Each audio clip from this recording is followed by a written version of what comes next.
Welcome to WWE Raw, and it is Fall Brawl week. Kicking off the show this week, we've got our WWE World Heavyweight Champion, Jimmy Uso. He's going to be taking on his younger brother, Solo Sikoa. We've seen over the last couple weeks, whether it's Raw or SmackDown, it has not been a safe working environment if you're a member of the Bloodline. And it continues here on Raw as a masked man jumps Solo Sikoa. This one at least happening out in view of for everybody to see. We'll see if Solo is able to continue. It looks like he's in. This match is underway now. But we saw last week, it was Tongaloa that was discovered back in the garage. He had been attacked. On SmackDown, same thing with Tama Tonga, as he was attacked in the back. No word on who might be responsible for that, but it all centers around The Rock. The Rock, who laid out a challenge to Roman. And looks like Solo, he has seen enough. He's taken off. He has issued a challenge, Roman Reigns and any other member of the Bloodline, against himself and Jimmy Uso at Fall Brawl. We have yet to hear anything from the Tribal Chief, and these two not going to make it back in the ring. It will be a double countout, but the damage clearly done to Solo Sikoa. Up next, we're going to see Chad Gable, accompanied by his new coach, the Olympic gold medalist Kurt Angle, taking on one half of the WWE Tag Team Champions, Sami Zayn.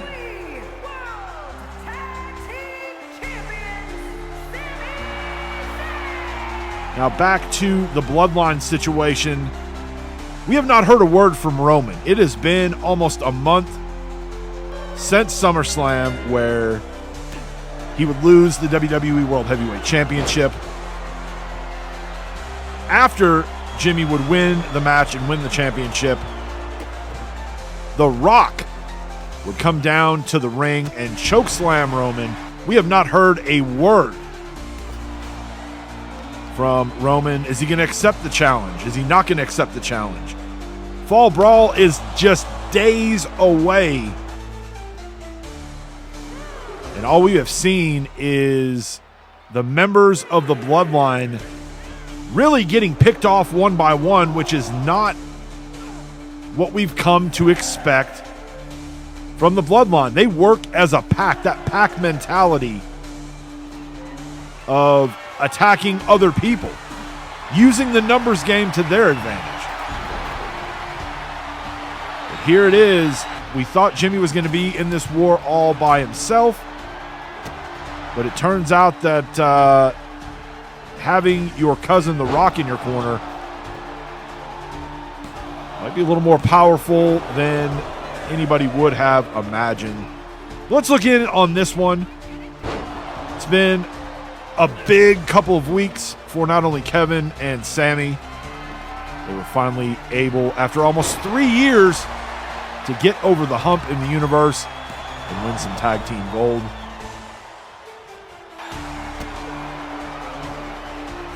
Gable, though, looking to pick up a statement win if he's able to defeat Sami here. And now the straps coming down. Could be bad news for Sami.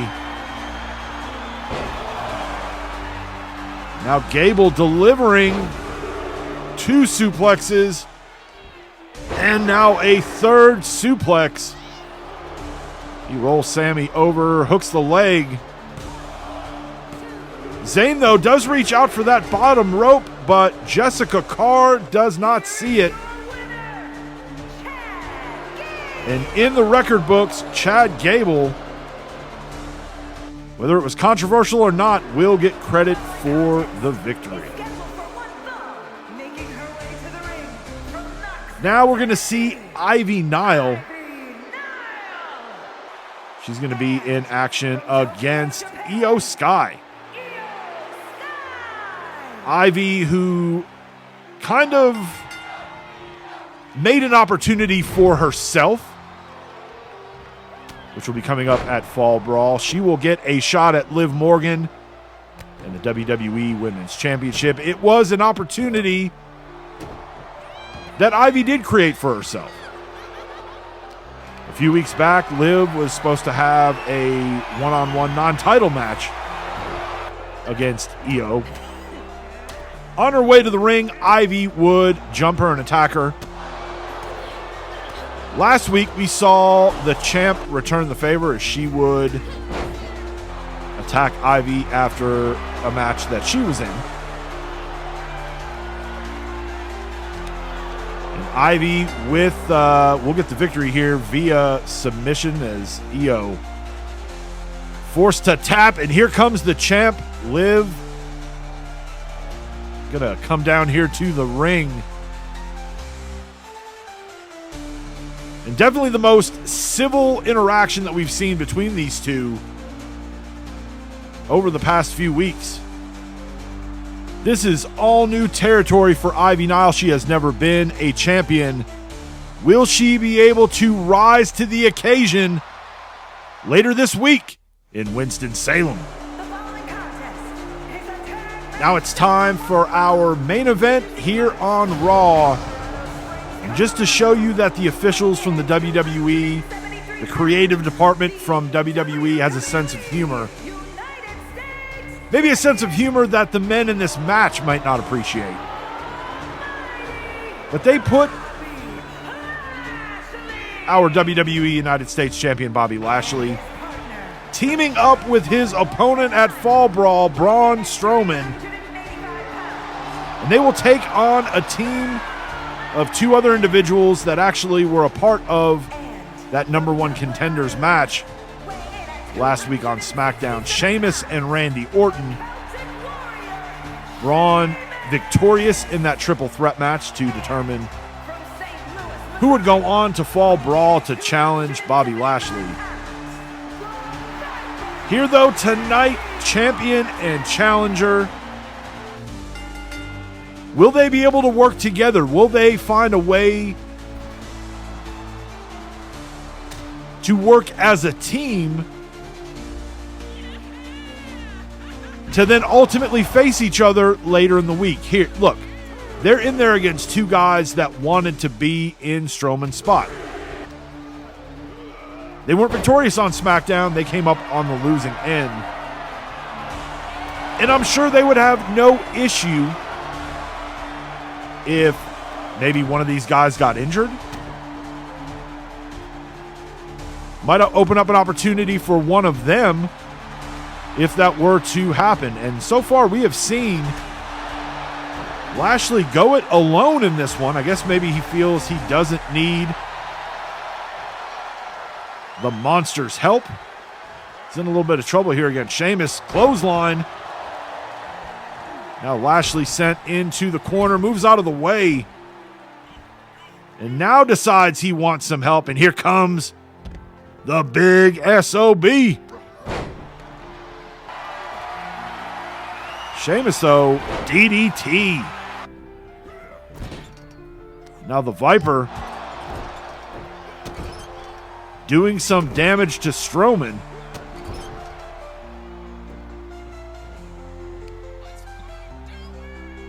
Gets the Monster back to his feet, and here we go. Vintage Randy Orton as Strowman's head driven into the mat. The Viper admiring his work. Maybe if you're Lashley, you're thinking that maybe you shouldn't have tagged out, or maybe you're good with what's going on. It might kind of soften up your opponent a little bit. But now Strowman with a huge punch to the gut gets Orton up for a power slam. Now we've got to cover Sheamus in to stop the count. And now Orton again. Power slammed by the monster. And again, Sheamus comes in to stop the count. Now Strowman tagging Lashley back in. Lashley getting Orton up. Now heads to the corner, and he is going to be setting up for another spear, and he connects. Hooks the leg. And that is going to do it. The team of Lashley and Strowman find a way to come out of here with the win, but the monster not appreciating that Lashley is sort of taking all the credit for Strowman's work, as all of the damage that he did to Orton, a big reason why Lashley was able to get the 1-2-3. But Strowman knows nothing's on the line here. Save it for Fall Brawl.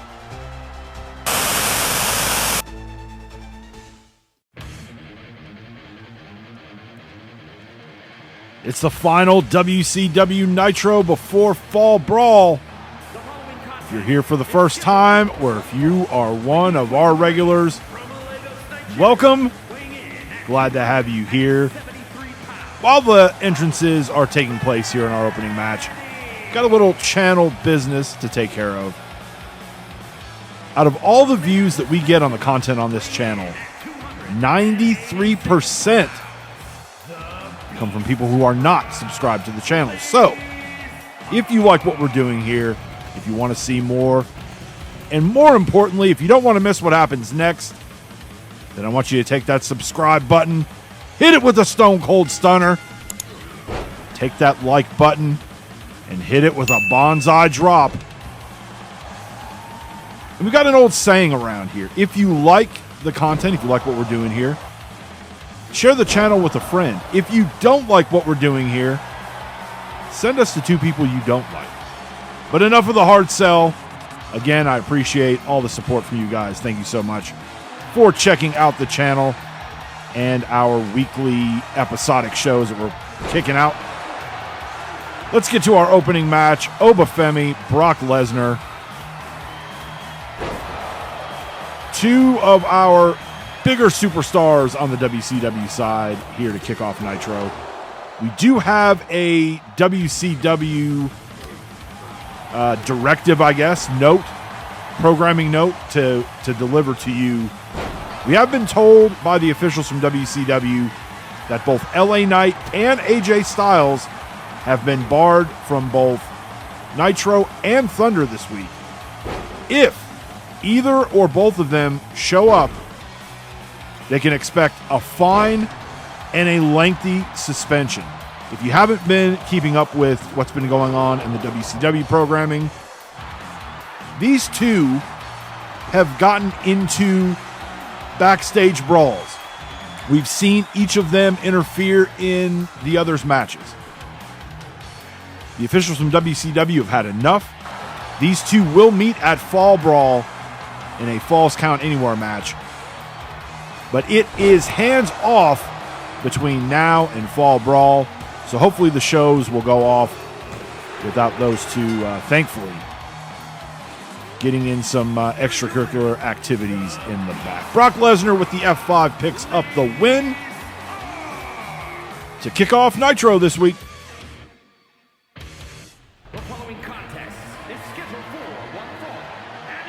Up next, we've got the WCW television title on the line. We are going to see Carlito representing the newly reformed Legado del Fantasma.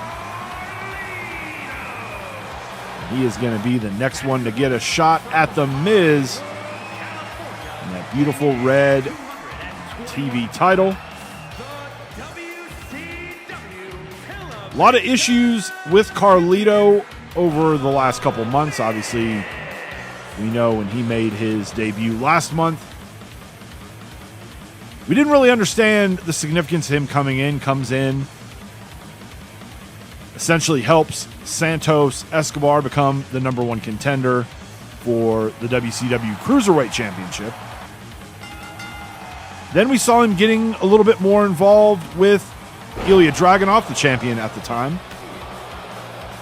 He would come out at SummerSlam and cost Ilya Dragunov the Cruiserweight title. We also found out at SummerSlam that the reason for the partnership between Carlito and Santos is the reforming of Legado del Fantasma. Coming out of SummerSlam, we did see Dragunov and Carlito meet in the ring. That one was started early, and it was all offense from the Mad Dragon as he would get a little bit of revenge defeating Carlito. Then last week we saw Dragunov get his rematch, and looks like Dragunov's in the ring. We have seen Carlito cost Dragunov a championship. And it looks like Ilya looking to return the favor here on Nitro this week. We know how The Miz operates. He is not going to turn down a helping hand in any way.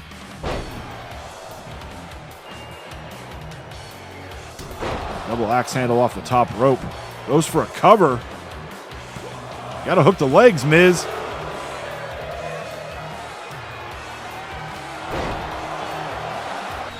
Again, I guess elbow drop off the top rope. This time Miz hooks the leg. Let's see if this is going to do it. And it will. The Miz successfully retaining here this week. Again, like we said, Carlito did cost Dragunov the Cruiserweight title. And now here in this one, he cost Carlito the WCW TV title. Up next, it's going to be Tiffany Stratton. It's Tiffy time here on Nitro. She is going to be taking on Bianca Belair. We have not seen Bianca since SummerSlam, where she would unsuccessfully cash in her Money in the Bank briefcase against Raquel Rodriguez. We talked about it leading up to it. Bianca did not use the element of surprise, which to me is kind of the main advantage of holding that Money in the Bank briefcase. She would call out Raquel ahead of time, let her know that she would be cashing in at SummerSlam. And that move kind of backfired as it gave Raquel an opportunity to prepare for Bianca heading into SummerSlam. I think she would have been better served to either try to cash in on Nitro or Thunder. Wait till Raquel would have had a match against somebody else at one of the pay-per-views. But the EST, as confident as she is, that confidence, I believe, cost her in the end with that cash in at SummerSlam. She sends Tiffy into the ropes, hits a spine buster. Bianca looking like she is bouncing back quite nicely here. 2 and 3. Bianca Belair picking up the win. And again, failed opportunity at SummerSlam, but now the pursuit for that WCW Women's Championship begins again. And now it's time for our main event. It's going to be Dirty Dom taking on main event Jey Uso. Uso, who is still fairly new to the WCW brand and is currently still undefeated since joining WCW. He has had some issues over the last couple weeks with not only Dom, but also Dom's despicable father, Rey Mysterio. We've seen the father and son get involved in each other's matches, trying to assist in putting that first L in the win-loss column for Jey Uso. Only a 2 count there. If we thought the LWO was obnoxious and bad enough when they all had championship gold, I almost kind of think that they've gotten a little worse now that they don't have to worry about challengers and title defenses. I mean, obviously Raquel's still WCW Women's Champion. And I don't really know what the focus on Jey Uso is. Maybe because Jey is new to WCW. He ended his time in WWE as the WWE World Heavyweight Champion. So maybe they're trying to eliminate someone who could be a problem for them down the line. Headbutt there off the top rope. Only gets a 2. That was about a 2 3/4 there. Jey can't believe it. Uso splash off the top. I think that's going to do it. 2 and 3. Main event, Jey Uso in our main event. Your winner, and there is the LWO music. Jey keeping an eye on that ramp, but Despicable Ray will attack from behind. Referee wisely getting out of there. Nobody out there is surprised. This is what we've come to expect from the LWO. As Ray goes under the ring and brings out a chair. This is not going to be good for Jey. Cody Rhodes out to make the save. Jey, with no friends or alliances here in WCW, gets a huge save this week from the WCW World Champion.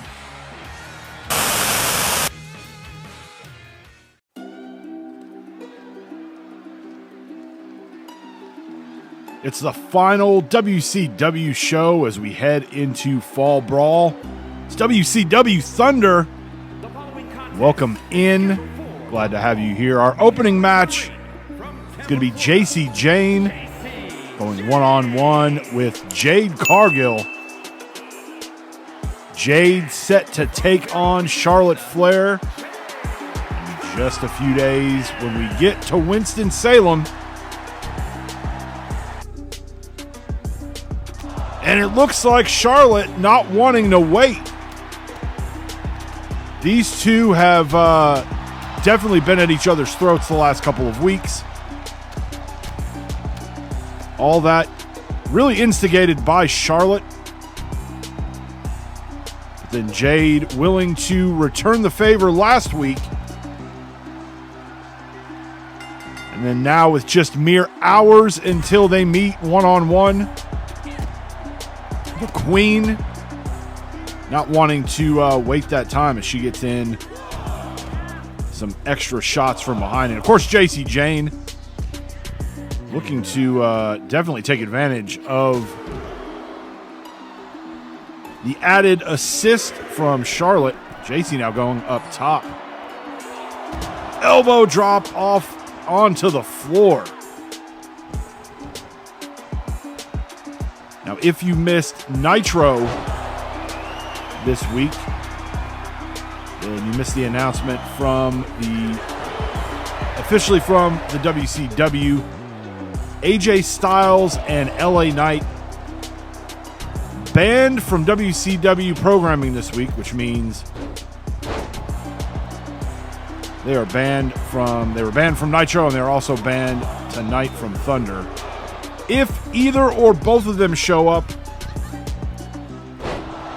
there will be a suspension and a very hefty fine. Those two are going to meet in a Falls Count Anywhere match at Fall Brawl. Good block there from Jade. Now we're finally seeing some offense. And back out is Charlotte as she is up on the stage. It looks like Jade just going to abandon this match as she has more important business with Charlotte Flair.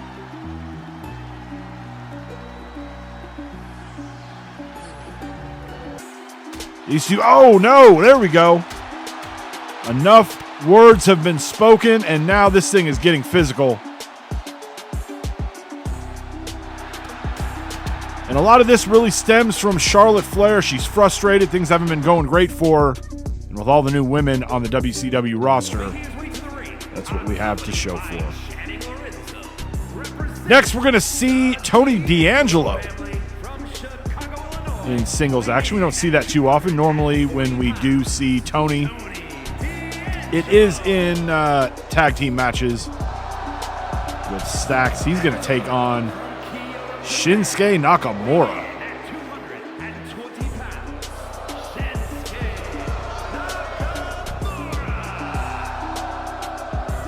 Nakamura looking to get back on track.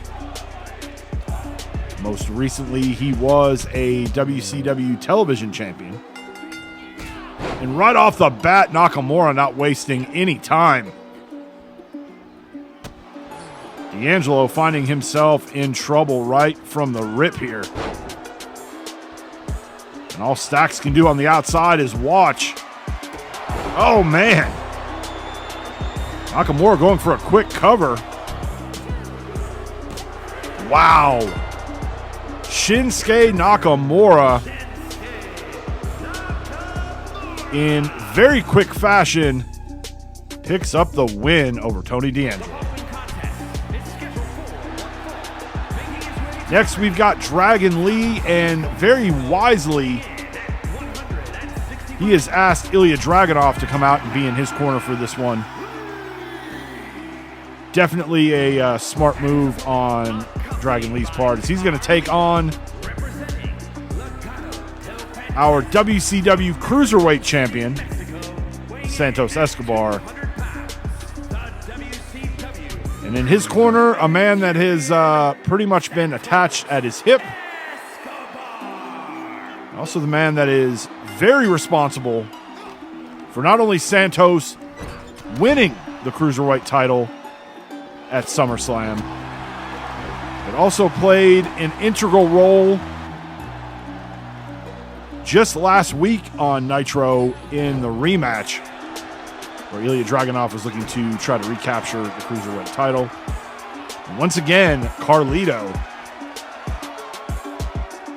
interfering on behalf of his Legado del Fantasma running mate, Santos Escobar. Dragon Lee off that second rope, big splash down on the champ. This is a non-title match, but hey, you're Dragon Lee. Even in a non-title match, if you can find a way to get a victory against the champ, that's got to help your cause. And here, Carlito distracting Dragon Lee, and now Ilya Dragunov, these two meeting in the ring. These two will meet at Fall Brawl. The ref here definitely regaining control of the ring as both men sent to the back. And now we'll see if Santos, Dragon Lee through the ropes, we'll see if Santos is able to take care of his business without the help of Carlito. So far, not looking too good for Santos. Dragon Lee with the cover. And that is going to do it. Dragon Lee with a huge victory against the WCW Cruiserweight champ, Santos Escobar. Now it's time for our main event, and it's going to be tag team action in a match that came together from this week's Nitro. It's going to be Ray and Dirty Dom from the LWO taking on Jey Uso and a new associate, a new friend, I guess you can say, that Jey has just made here in WCW. And it's our WCW World Champion, the American Nightmare, Cody Rhodes. we saw on this week's Nitro, Jay defeated Dirty Dom one-on-one. And then after the match, Ray would crash the ring and jump Jay from behind. And he wouldn't leave it at that. He would exit the ring, go underneath, and grab a steel chair. He'd get back in the ring, and just as he was about to crack that steel chair over the skull of Jey Uso, our world champ would come down and make the save and run Ray off. Ray and Jay set to meet one-on-one at Fall Brawl.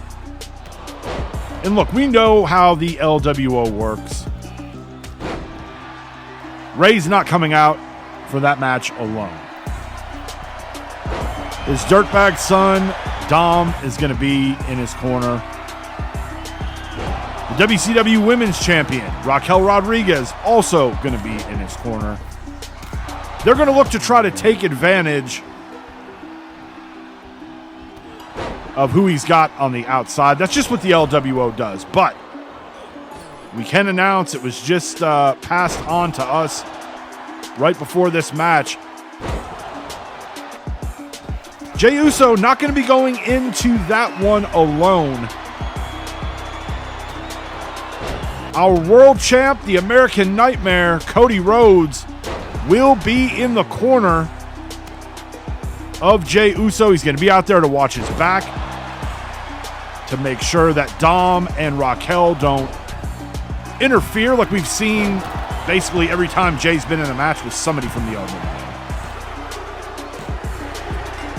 And Jay gets the pinfall victory for his team.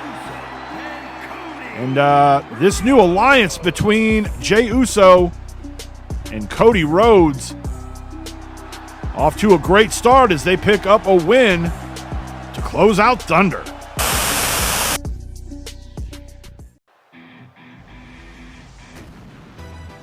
All right, guys, welcome to SmackDown. It's the final show before Fall Brawl.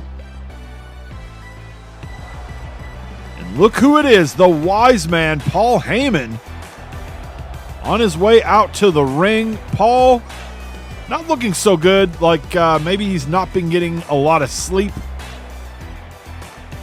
But it was just a month ago at SummerSlam, Roman Reigns losing the WWE World Heavyweight title to his cousin Jimmy Uso. And then to follow that up after the match, we would see the return of The Rock, and Rock would chokeslam Roman. We have not seen the Tribal Chief since then. And then to follow that up, The Rock had a challenge for Fall Brawl, The Rock and Jimmy versus Roman and any other member of the Bloodline. We have seen over the last couple weeks members of the Bloodline being mysteriously attacked in the back. Heyman saying Roman Reigns does accept the challenge. He will be at Fall Brawl, and his tag team partner will be the Samoan Werewolf, Jacob Fatu. Mic drop. So I guess that means it's official. Rock and Jimmy versus Roman and Jacob Fatu. Next, we've got a match to determine who will have the advantage in the War Games match between Gallus and Imperium. It's going to be Wolfgang representing Gallus and Giovanni Vinci representing Imperium. Now, these two teams were supposed to meet back at SummerSlam in a six-man tag match. That match would be called off after Gunther injured the knee of Joe Coffey. You know what they say, card subject to change, and it did, as that match did not take place. A few weeks later, Joe Coffey would return and attack Gunther, and that would get a response from Nick Aldis as he would come out, make a match between these two teams at Fall Brawl in a War Games match. And so the winner of this one-on-one match will determine which team will have the advantage and always have the extra competitor in the ring. Now, this all started back a couple months back in our WWE Tag Team Tournament to crown new WWE Tag Team Champions. Round 1 saw Gallus defeat Imperium. Didn't sit too well with Kaiser and Vinci, as the following week, the following round, they would attack Gallus on their way to the ring, which ultimately would result in Wolfgang and Mark Coffey losing that second round match. Then we saw it kind of go back and forth between these two teams, with eventually the leader of each group, the leaders of each group, also getting involved with each other. Obviously, that SummerSlam match did not take place, but I don't know. Sometimes it's better. We didn't get what we thought we were going to get, but I think in the end, we're going to get something much better. Wolfgang hooks the leg, gets the count of 3. Gallus will have the advantage at Fall Brawl in the War Games match. Ladies and gentlemen, we are getting word that there is something going on in the back.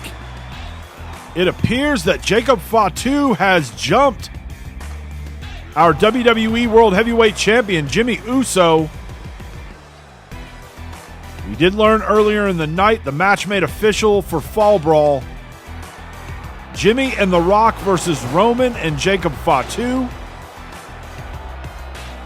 The Samoan Werewolf, essentially the last man standing in the bloodline. We saw Tongaloa and Tama Tonga, victims of an attack backstage. We don't know who the assailant was. We saw Solo get jumped on his way to the ring last week. It looks like the tribal chief going with Jacob Fatu. I guess Fatu trying to soften up one of his opponents. Oh, and the knockout blow by Jacob Fatu. Wow. Next, we're going to see Piper Niven. She goes one-on-one with the man, Becky Lynch.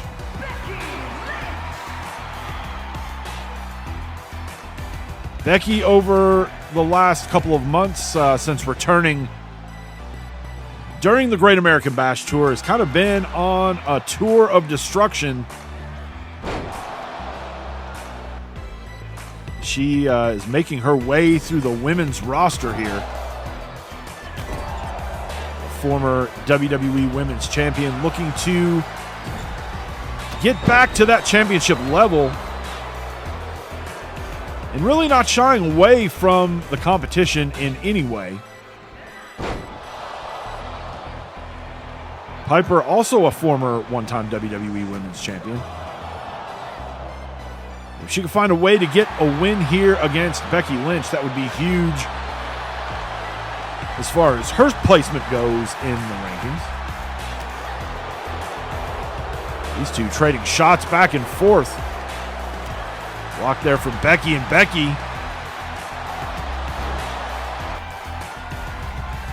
leg drop off the top rope.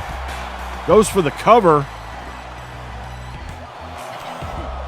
Only gets a 1 count.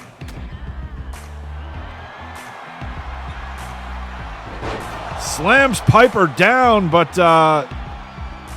looks like that took quite a bit out of Becky as well.